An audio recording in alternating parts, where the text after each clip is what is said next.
Okay, my friends, this is a video coming to you from Cartagena, Spain, in the center, specifically for reps. What I want you to be thinking about is your career. There are 4 different levels of selling that you need to understand are different levels of skill, different types of companies, and different types of roles that you need to go in and master throughout your career. The first in entry-level sales is always going to be and should always be transactional selling, either almost at a consumer level where you're closing deals per day, or you're not closing deals, you're in an SDR job where you are adding pipeline per day. But your job is to finish your close every single week. You're having deals that close. And again, that if you're pipeline generating, because you're an SDR, that's adding pipeline every single week, if not every single day. If you're closing deals, then theirs are small deal sizes, less than 10K, and you're closing them on a daily or a weekly basis. That is the entry-level sales. The advantage of that is you're gonna go get some confidence. You're gonna go and see that you've got the ability to talk on the fly, you've got the ability to overcome objections, you've got the ability to kind of inspire people to make decisions that should be quick.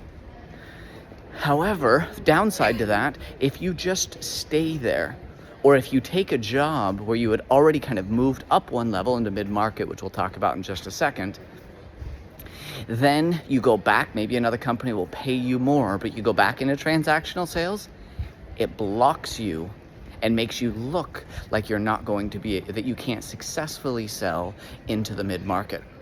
So in the mid-market, what you're now working on is you're working on deals, instead of closing daily or weekly, you now have deals closing every month. Average deal size tends to be somewhere in kind of the $10,000 to $45,000 range. Inside of those deals, though, you're expected to have between 20 and 40 deals at all times that you're actively working in your pipeline. This is where most companies would want to go in and hire you after 2 or so years experience being an incredible SDR or an SDR plus highly transactional deals to go in and start your career here. It's a wonderful place to kind of go in and see, can you work on deals where companies need to go in and see over multiple meetings with multiple decision makers, are you the right person to go in and buy from? It's the next level for you to move into. After that, it's what I call a senior account executive, where it's transitioning into early stage enterprise. These deals, now you're going to be working with larger companies, average deal size still less than $250,000, somewhere in the range of 50 all the way to $250,000. Deals now are still closing, and they should be. You should have smaller deals that are entry into the accounts, closing every single month, but you're now really focused on a quarterly quota. You often will have one deal that will hit more than half of your quota. Your quotas are now in the 150K minimum up to 250K a quarter that you're responsible for. And at this point, you're now learning how to do enterprise deals. Almost always multiple decision makers, almost always a more complicated contract process, purchase order process. Your ability to navigate with C-level starts to become important. You're also working with more complex organizations where your ability to understand the politics within that company almost become as valuable as anything else that you can go in and sell, because you need to be able to navigate inside of that organization. Once you've mastered that, you're also now, it's the first roles where being in the field can start to matter even more.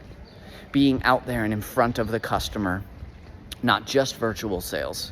Navigating and using internal resources starts to become more and more important as well, because then the next job that you move into is pure enterprise selling. Now your average deal size should be north of 100 grand. Every year you're working on multiple 7-figure deals. You're working with Fortune 500 and above. And you can continue to progress in that. Eventually you can become a global enterprise rep where you own global accounts, something like a Google or an Apple or a Microsoft or Walmart, etc., where there's an opportunity to go and get 8-figure deals across those. So anyway, what I want reps to be thinking about is, if you're not just elevating your OTE, but also elevating the strategic nature of the deals that you're working, you limit your career opportunities. Get in there quickly, get into a transactional sale, cut your teeth in that area, transition into mid-market. Stay there and above from that point on in your career, you have more career opportunities. Then go into entry-level enterprise, where you're working Fortune kind of 5,000 type companies that do $1 billion or more in revenue, and eventually into enterprise selling, where you're truly selling big deals. You're always working 7-figure deals. You have small deals that are in the 6-figure range that you're working on. You're consistently working on those. Elevate your career by every 3 to 5 years, taking that next step up, and then never look back. Also, when you manage and you get your first management jobs, people are going to go look at what types of deals have you worked? What types of teams have you managed? Highly transactional is okay hiring somebody who's only sold mid-market as their manager. However, you're not going to get an enterprise-only job, and they shouldn't hire you because you only have experience in the knowledge and how to go work highly transactional deals. Anyway, I hope this helps. Hope you're able to go in and say, like, okay, as a rep, you've got to own your career and continue to work more and more strategic accounts. That doesn't mean working less. It means working more strategically within an account, because that deal may represent 10 of those mid-market deals in the enterprise level. Have a great day.